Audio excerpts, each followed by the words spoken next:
Bismillahirrahmanirrahim. Assalamualaikum warahmatullahi wabarakatuh. Semangat pagi untuk kita semua. Alhamdulillahirrahmanirrahim. Hari ini kita masih diberikan kesehatan dan insya Allah tetap semangat dalam menjalankan apapun aktivitas kita walaupun masih dalam kondisi pandemi saat ini. Oke, kita akan masuk ke pertemuan kedua untuk mata kuliah teknologi sediaan steril.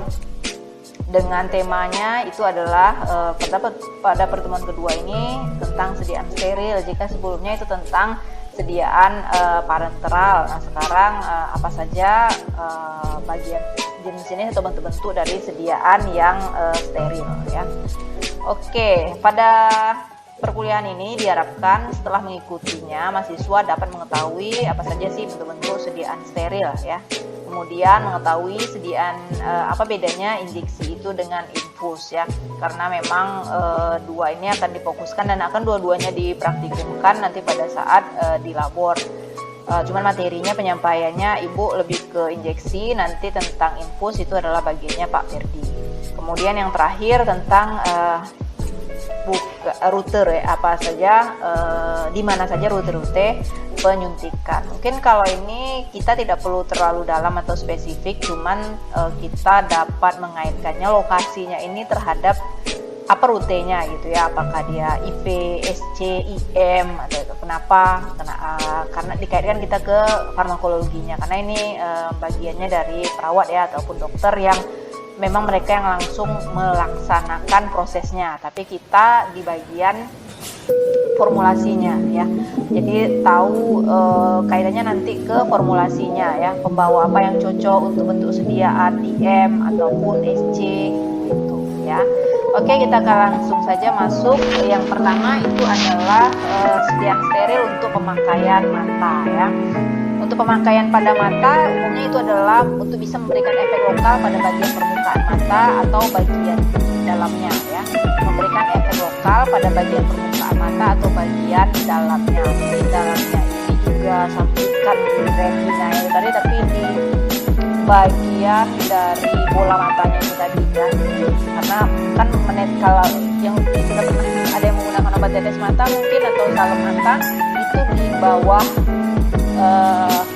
dari sebuah mata ini ya, itu ditarik sedikit sehingga dia bisa masuk ke dalam bagiannya tadi, jadi bukan di retinanya ya. Oke, yang umum dipakai itu adalah larutan di dalam air ya, bentuk sediaannya itu larutan dalam air berupa suspensi, cairan bukan air dan juga salep mata ya. Jadi bisa digunakan ini tetes mata ya, kalau larutan dalam air tetes mata, kolirium nanti. Dan kalau suspensi juga ada yang harus diencerkan terlebih dahulu dengan pembawanya, kemudian cairan bukan air berarti dia pembawanya bukan air gitu ya, dan terakhir itu adalah salep mata. Umumnya obat untuk pemakaian mata diberikan dalam volume kecil karena keterbatasan kapasitas mata untuk menahan atau menyimpan cairan atau salep mata ya. Jadi untuk mata ya, karena kita tahu luasnya mata itu tidak terlalu luas sehingga hanya di volume yang diberikan ataupun nanti yang dioleskan itu dalam jumlah yang kecil. Volume yang lebih besar dapat diberikan untuk menyegarkan ataupun mencuci mata. Nah, kalau untuk pengobatan ya, jadi yang volume kecil ini spesifiknya nanti untuk di pengobatan, tapi kalau untuk memberikan efek menyegarkan gitu ya, itu digunakan kolirium namanya. Volumenya lebih besar nanti daripada tetes mata. Ada yang sudah pernah menggunakan juga mungkin, atau ada yang lagi teringat-ingat iklan atau apa, mungkin bisa dimulai di googling gitu ya,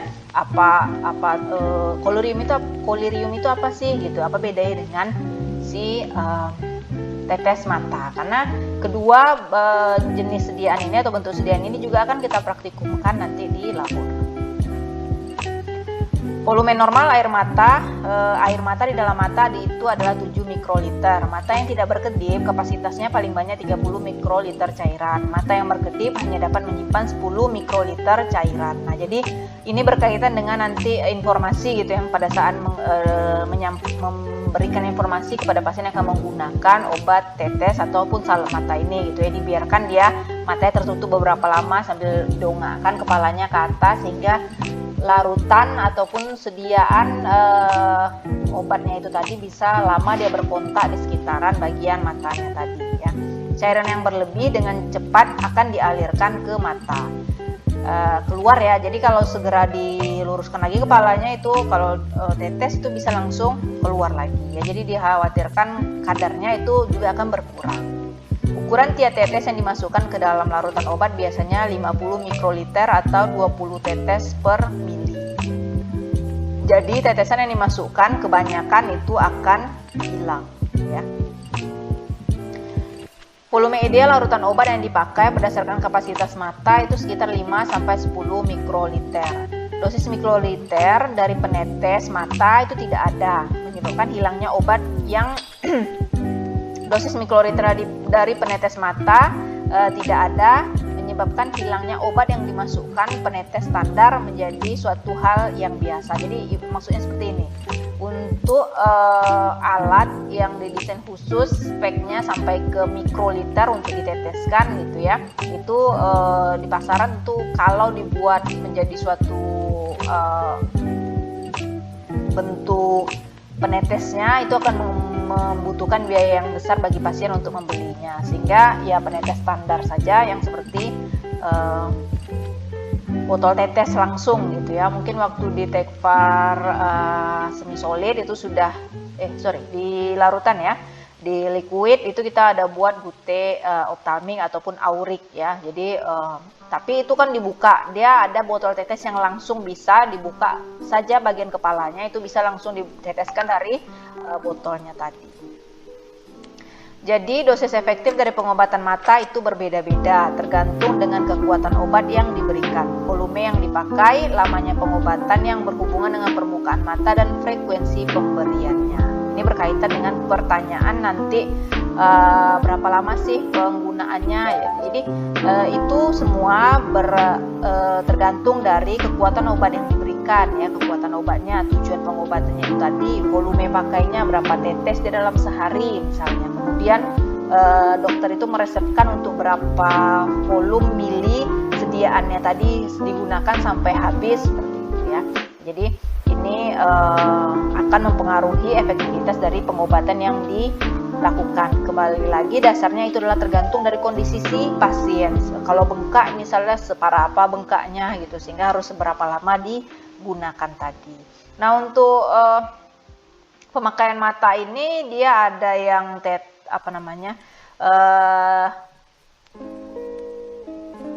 sediaan dosis tunggal, sediaan satuan tunggal, dan ada juga yang sediaan dosis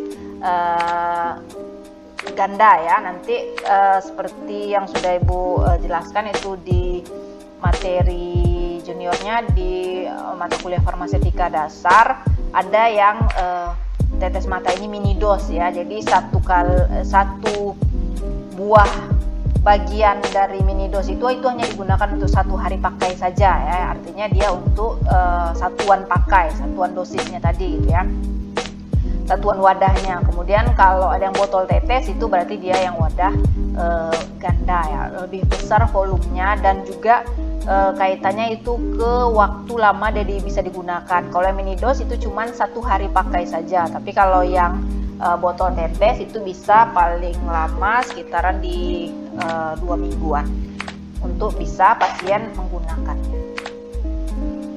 Oke, kita lanjut ke jenis-jenis obat yang dipakai pada mata. Umumnya meliputi, jadi ini kondisi mata yang seperti apa yang memerlukan obat untuk matanya tadi ya. Yang pertama itu adalah miotik, untuk mengurangi tekanan intraokuler karena kondisi seperti glaukoma atau miastenia gravis. Kemudian mingriatik, kemudian anestesi lokal untuk mengurangi rasa sakit sebelum atau sesudah operasi. Contohnya di sini adalah tetrakain, propakain atau venakain ya. Kemudian sebagai anti radang, contohnya di sini hidrokortison, prednisolon, dexamethasone. Kemudian ada antiseptik lokal pada permukaan mata untuk mengurangi mikroba pada mata, contohnya timerosal, merkuri amonia, perak nitrat ya. Jadi mungkin bisa di googling sekarang obat-obat tetes mata yang beredar itu isinya dan itu digunakan sebagai apa, bisa lihat atau ditemukan sendiri contohnya dari sediaan yang sudah beredar. Yang keenam itu adalah zat antimikroba mengatasi infeksi pada mata seperti kloramfenikol, berarti ini mengandung antibiotik ya, ataupun nanti juga menambah cairan air mata ya. Jadi untuk ada bagi pasien yang sudah lansia gitu ya. Tadi kan jumlah air mata kita seiring waktu itu pasti juga akan mengalami penurunan ya, sehingga matanya itu akan cepat kering, merah, gatal gitu, sehingga ditambahlah cairan yang tujuannya adalah untuk melembabkan lah lebih supaya dia tidak kering ya, karena kering itu nanti akan menyebabkan dia matanya gatal-gatal sampai ke merahan. Jadi penambah cairan air mata. Oke, kita lanjut ke kolirium. Nah, ini yang sudah disebutkan tadi. Kolirium adalah obat cuci mata berupa sediaan steril, jernih, bebas zat asing atau pirogen, bersifat isotonis, digunakan untuk membersihkan mata, dapat ditambahkan zat dapat dan zat pengawet ya. Jadi syaratnya dia harus steril, jernih, bebas dari partikel asing atau pirogen, dan isotonis ya. Jadi mungkin masih kembali lagi seperti pertemuan sebelumnya, itu masih ada juga pertanyaan-pertanyaan tentang isotonis, tentang pirogen. Harap bersabar, itu nanti ada materinya pada pertemuan khususnya masing-masing ya.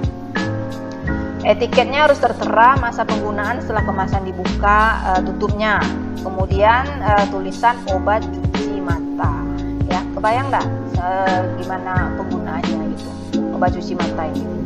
Kalau nggak kebayang, mungkin coba bisa di googling dulu apa sih contoh kolirium yang beredar sekarang. Iklan kan juga, sehingga itu ibu itu sudah ada yang mengiklankan produknya itu yang untuk cuci mata. Jadi cuci mata bukan ke mall ya, jadi pakai kolirium saja kalau yang berniat akan cuci mata ya. Oke, setelah tadi cuci, sekarang kita ke tetes mata atau bute oftalmik. Sediaan steril berupa larutan atau suspensi yang digunakan pada mata dengan cara meneteskan obat pada selaput lendir mata di sekitar kelopak mata dan bola mata ya. Jadi targetnya adalah selaput lendir, sehingga dia harus isotonis dan steril tadi itu ya, karena kita punya tekanan osmotik sendiri ya. Itu nanti kaitannya ke isotonis. Kemudian steril itu karena yang mudah dihinggapi atau dimasuki oleh mikroba. Saran untuk obat tetes mata harus stabil secara kimia, mempunyai aktivitas terapi yang optimal, harus tidak mengiritasi dan tidak menimbulkan rasa sakit pada mata, harus teliti dan tepat serta jernih, harus bebas dari mikroorganisme. Ya, itu sudah mencakup dari definisinya. Sebenarnya ya harus steril dan bebas dari mikroba dan ataupun pirogen.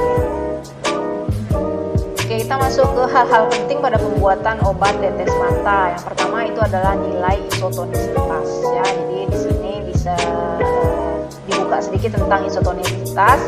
Secara ideal harus memiliki nilai isotonis seperti darah yang sesuai dengan larutan NaCl 0,9% bobot per volume. Tetapi mata masih tahan dengan nilai isotonisitas antara 0,6 sampai 2% bobot per volume ya. Jadi yang idealnya itu adalah 0,5%, tetapi mata kita ini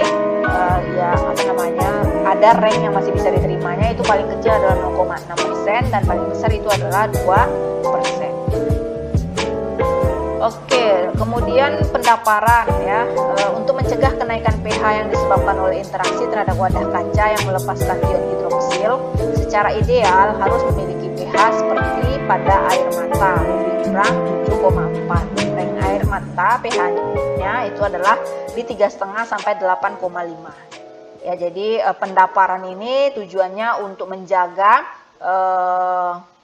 kestabilan dari si pH-nya tadi. Targetnya adalah harus mendekati dengan pH air mata, itu lebih kurang 7,4 yang baiknya. Jadi lebih ke arah basah ya, tidak boleh terlalu asam sekali karena akan nanti mengiritasi. Kemudian sterilisasi ya sudah jelas ya, karena dia adalah syaratnya tadi harus steril.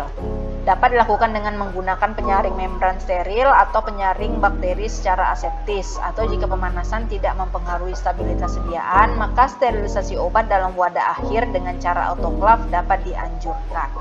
Apalagi nih Bu, penyaringan membran steril, penyaring bakteri secara aseptis. Nah, ini semuanya nanti akan dipelajari juga pada pertemuan selanjutnya, yaitu tentang cara-cara sterilisasi, apa saja teknik-teknik yang bisa digunakan. Jadi intinya sekarang ini adalah judulnya hal-hal penting pada pembuatan tetes mata. Yang pertama harus diperhitungkan nilai isotonisnya, kemudian kalau bisa ditambahkan pendapar, khawatir nanti ada interaksi antara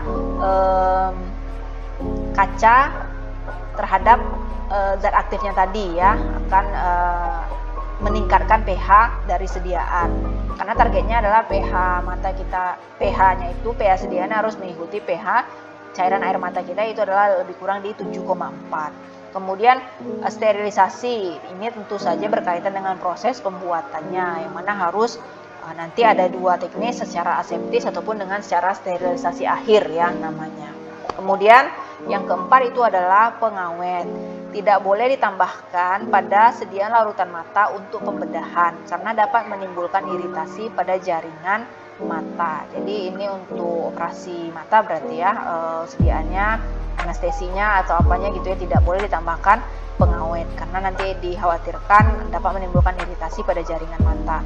Bahan pengawet yang dianjurkan adalah nipagin, nipasol, klorbutanol, feniletil alkohol, timerosol, feniraxa, dan yang lainnya. Jadi ini nanti pentingnya diketahui adalah pada saat formulasinya nanti atau pada saat praktikumnya. Yang keenam lagi nih ya, yang kelima, pengental ya. Jadi ditambahkan zat pengental, harus bebas dari partikel yang dapat terlihat. Dapat ditambahkan untuk meningkatkan kekentalan sehingga obat lebih lama kontak dengan jaringan. Contohnya apa? BMC ataupun PVA ya, hidroksipropil metil selulosa. Kalau di semisolir itu seperti NaCMC, CMC itu adalah kelompoknya dari si selulosa ini tadi. Artinya ya seperti kental itu jadinya kan, namanya adalah zat pengental. Kemudian suspensi obat mata harus steril dan suspensi harus dalam bentuk termikronisasi agar tidak menimbulkan iritasi dan atau goresan pada kornea. Suspensi obat mata tidak boleh digunakan lagi jika terjadi pengerasan ataupun penggumpalan ya.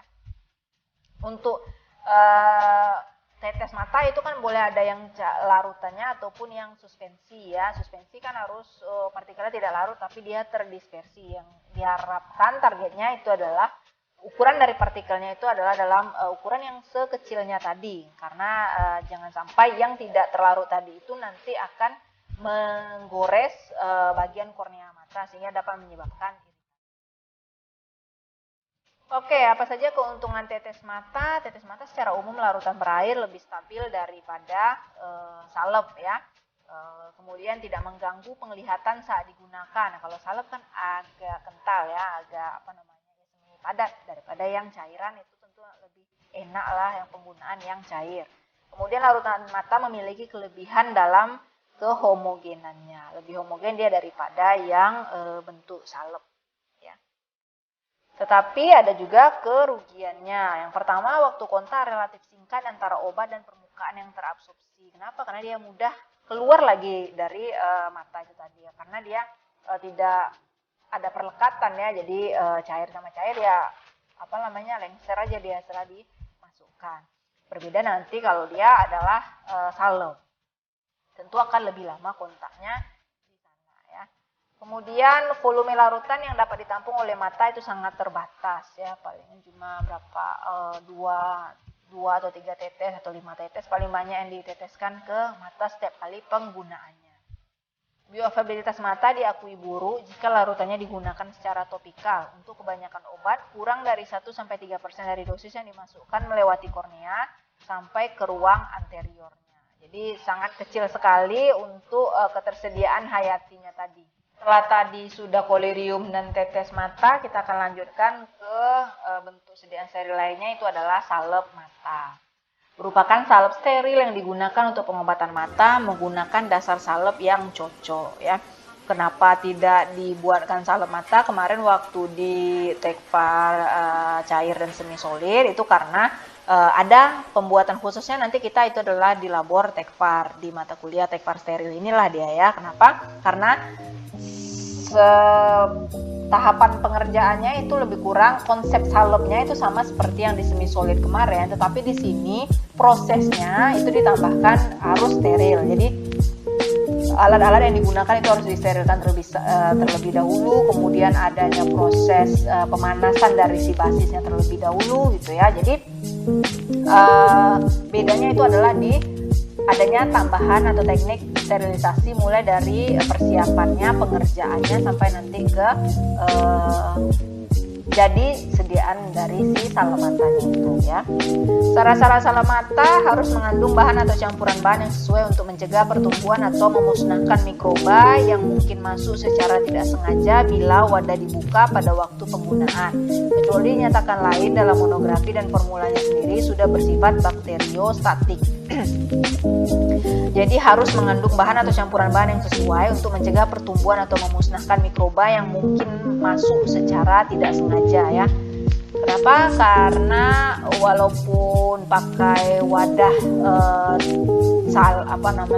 olesnya itu ya kan yang jadi ngolesnya juga tidak pakai tangan, ada juga bagian ujung dari tubenya itu dia sudah tinggal digoreskan saja di selaput lendir mata. Tapi dikhawatirkan karena adanya kontaknya itu maka harus mengandung bahan-bahan yang dia dapat bersifat bakteriostatik, jadi dapat mencegah yang di dalam atau sediaannya itu tetap tidak terkontaminasi, plus saat digunakan yang dari luar itu tidak segera merusak dari sediaannya tadi saat dia dibuka. Salep mata harus bebas dari partikel kasar ya. Kenapa ya? Karena kontaknya itu lebih lama ya. Karena dua-duanya ya cairan ataupun salep itu kalau bisa karena dia kornea mata kita gitu wajib dia harus sekecil mungkin dari ukuran partikelnya.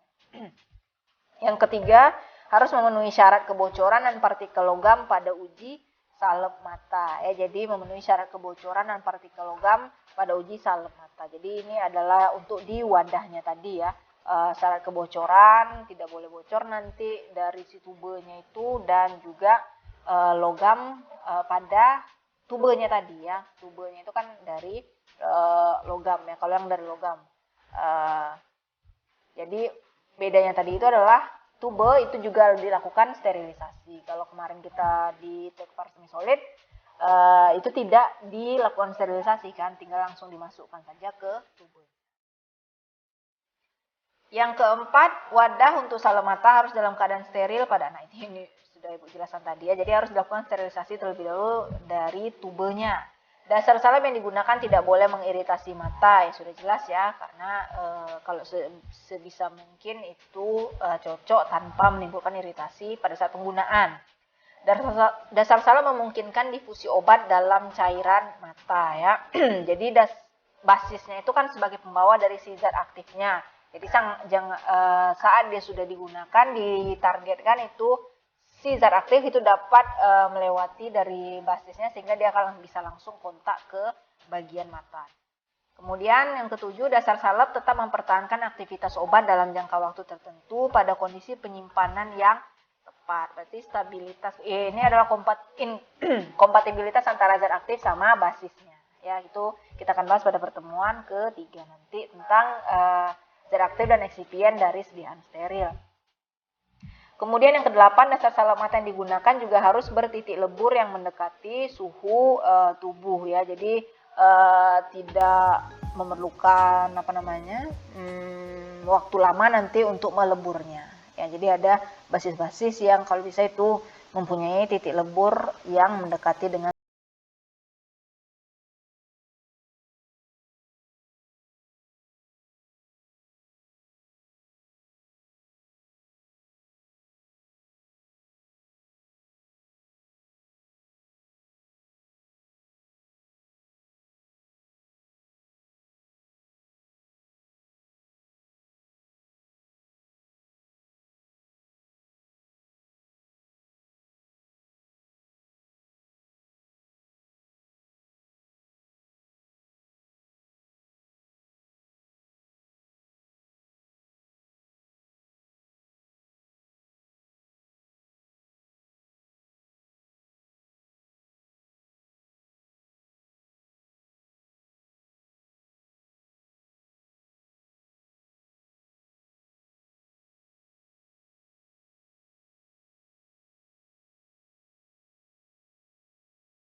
untuk injeksi ya. Jadi kalau yang tadi itu adalah dia sediaan steril. Kemudian yang ketiga ini adalah cara penamaannya itu adalah untuk injeksi. Sediaan yang keempat, sediaan berupa suspensi serbuk dalam medium cair yang sesuai dan tidak disuntikkan secara IV atau ke dalam saluran spinal. Kita dapat membedakannya dari nama bentuknya, titik-titik steril, kortison, suspensi steril ya. Ini berupa suspensi serbuk tadi. Yang kelima, sediaan padat kering dengan bahan pembawa yang sesuai, membentuk larutan yang memenuhi semua persyaratan untuk suspensi steril setelah penambahan dari zat pembawanya ya.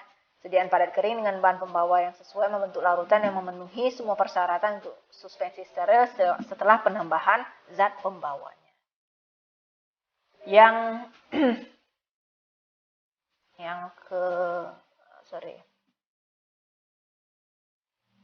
Oke, ini yang kelima tadi ya, lupa mengcutnya di bagian kelima. Kita membedakannya itu dari bentuk nama titik-titik steril untuk suspensi ya, sediaan suspensi yang digunakan steril. Kita lanjut ke bentuk infus ya. Infus berasal dari kata infusio, berarti menuangkan ke dalam. Kalau tadi injeksi apa? Injeksio, memasukkan ke dalam. Infus, infusio, menuangkan ke dalam. Kalau dari situ terbayang nggak kira-kira bedanya di mana? Dituang sama dimasukkan, mana yang lebih banyak volumenya. Nah, itu salah satu pembedanya ya, dari segi volumenya. Kemudian kalau dituangkan itu bisa lama atau bisa cepat kan? Kalau dimasukkan itu biasanya juga prosesnya bentar, tinggal ditusuk saja itu sudah selesai gitu ya. Kalau dituangkan tentu karena volumenya banyak tadi memerlukan waktu yang lama pada saat penggunaan.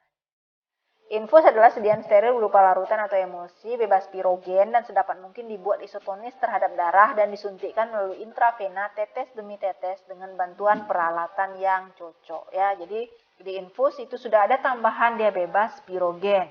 Berarti sudah ada 3 pembedanya. Yang pertama untuk yang persyaratan sediaannya, evaluasinya itu wajib bebas pirogen itu adalah infus. Kalau injeksi tidak ya, tapi sedapat mungkin. Tujuan pemberian infus mengganti cairan tubuh dan mengimbangi jumlah elektrolit dalam tubuh ya, seperti ini yang parenteral pada pertemuan sebelumnya yang sudah dijelaskan. Dalam bentuk larutan koloid dapat dipakai untuk mengganti darah manusia, jadi ini untuk proses cuci darah ya. Kemudian untuk penambahan kalori ya, nutrisi. Sebagai obat diberikan dalam jumlah besar dan terus-menerus jika tidak dapat disuntikkan secara biasa, misalnya obat anti kanker ataupun anestesia untuk proses selama operasi lah ya, ataupun obat kemo ya. Obat kemo kan yang dalam volume besar itu cara penggunaannya adalah dengan cara di infus. Oke, ini apa saja beda antara injeksi dan infus. Intravena, sama-sama yang intravena ya, injeksinya rutenya adalah intravena, infus juga adalah intravena. Oke, maksudnya injeksi itu adalah bentuk injeksi, infus untuk tujuan infusi ya. Volumenya kalau injeksi 1 sampai 10 mili, infus intravena itu lebih dari 10 mili ya. Paling kecil itu di 50 mili ataupun 100 mili. Kemudian alat dan cara kita injeksi ya pakai spuit. Kemudian untuk infus itu ada tambahan lagi ya, alat kesehatannya gitu untuk yang ditusukkan dari selang infusnya tadi. Waktu penggunaan untuk injeksi itu sebentar, untuk infus itu lama. Kemudian pembawanya untuk injeksi itu dapat bisa air, etanol ataupun minyak. Sedangkan intravena itu wajib hanya air karena IV ya, jalur pembuluh darah kita. Kalau injeksi kan ini tidak harus IV, ada IM atau SC ya, tidak bisa yang air, tapi harus yang ada minyak. Kemudian isohidris, ini isotonis seperti ini. Isotonis dan isohidris itu untuk injeksi sedapat mungkin, tapi kalau untuk infus itu wajib ya, harus isotonis dan isohidris.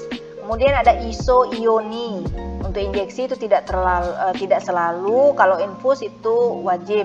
Kenapa? Karena tadi ya ada untuk menambah elektrolit gitu. Jadi ada juga perhitungan dari ion-ionnya tadi. Kemudian bebas pirogen itu untuk injeksi tidak selalu bebas pirogen, tapi untuk infus intravena itu wajib dia harus bebas pirogen. Untuk kemasan injeksi itu adalah wadah tunggal ataupun ganda. Kalau untuk infus cuma satu ya, wadah tunggal, tapi dengan volumenya yang besar. Oke, semoga bisa setidaknya ambil 3 sajalah dari definisi ini. Apa bedanya dari infus sama injeksi, itu sudah oke lah ya, artinya sudah paham dari injeksi itu bagaimana, infus itu bagaimana, dan apa pembedanya. Oke, nah ini adalah syarat infus intravena. Jika berisi emulsi dibuat dengan air sebagai fase luar, diameter fase dalam tidak lebih dari 5 mikrometer. Tidak boleh mengandung bakterisida dan zat dapar. Harus jernih dan bebas partikel. Bentuk emulsi jika dikocok harus tetap homogen dan tidak menunjukkan pemisahannya. Ya, jadi boleh zat aktifnya itu berupa minyak ya, dibuatkan dalam suatu emulsi. Tapi karena definisinya tadi dia tidak terlarut, ditargetkan adalah yang terdispersi itu dalam ukuran fase yang tidak lebih dari 5 mikrometer. Kemudian juga tidak boleh mengandung bakterisida. Karena penggunaannya yang lama tadi itu ya karena akan mengganggu nanti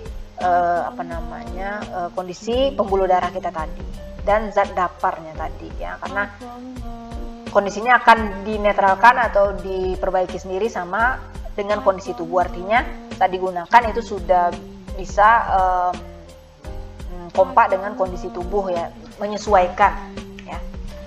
Oke, kita lanjut ke bentuk sediaan selanjutnya, itu adalah imunoserum ya. Imunoserum adalah sediaan yang mengandung imunoglobulin khas yang diperoleh secara pemurnian serum hewan yang sudah dikebalkan. Imunoserum diperoleh dari hewan sehat yang diimunisasikan dengan penyuntikan toksin atau toksoid, venin, suspensi mikroorganisme atau antigen lain yang sesuai. Potensi imunoserum dinyatakan dalam unit per mililiter. Sediaan cair imunoserum disimpan pada suhu 2. Ini seperti apa ya kira-kira kondisinya? Vaksin ya saat ini ya. Jadi tetapi ini bedanya sudah bagian darahnya tadi atau bagian antibodinya, imunoglobulin khas yang diperoleh secara pemurnian dari serum hewan. Jadi darah hewan diambil serumnya, kemudian diambil lagi itu imunoglobulin khasnya. Lanjut ke irigasi ya, mungkin teringat itu pengairan ya. Jadi irigasi adalah larutan steril yang digunakan untuk mencuci atau membersihkan luka terbuka ataupun rongga-rongga tubuh.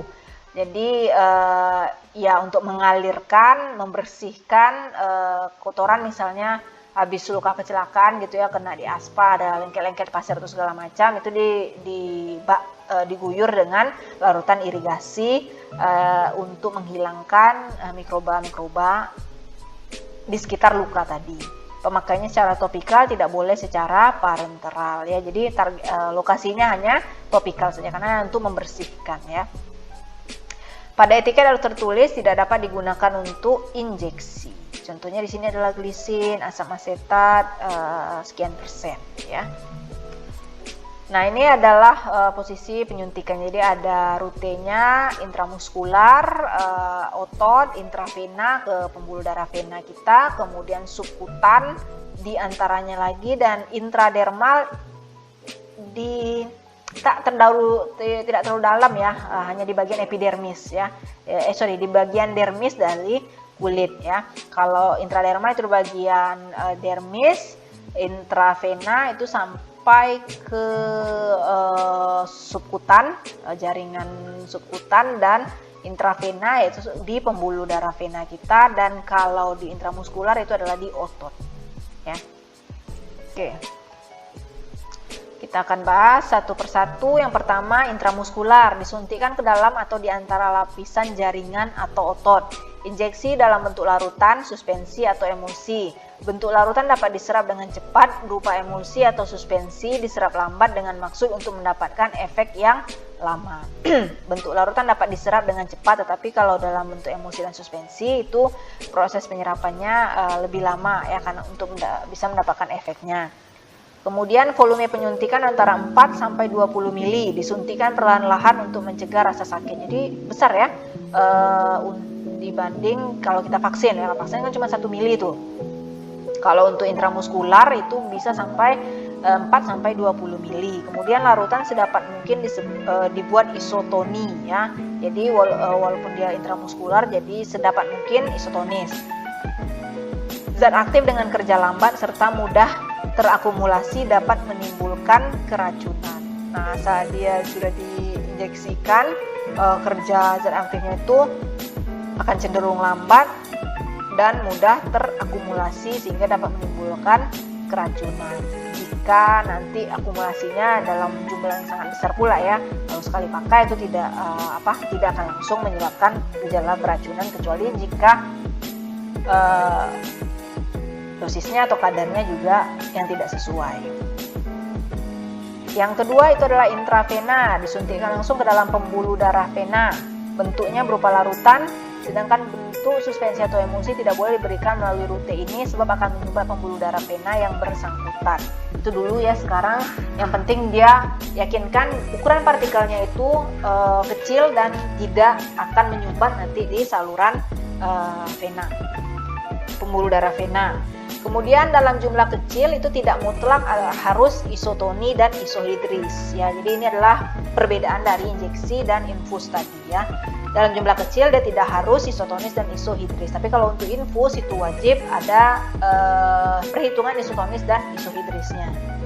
Dalam jumlah besar harus isotonis dan isohidris. Tidak tepat untuk zat aktif yang merangsang dinding pembuluh darah. Jadi bisa dicek juga terlebih dahulu fisikokimia dari zat aktif yang akan digunakan, apakah dia nanti akan bereaksi dengan dinding pembuluh darah ya.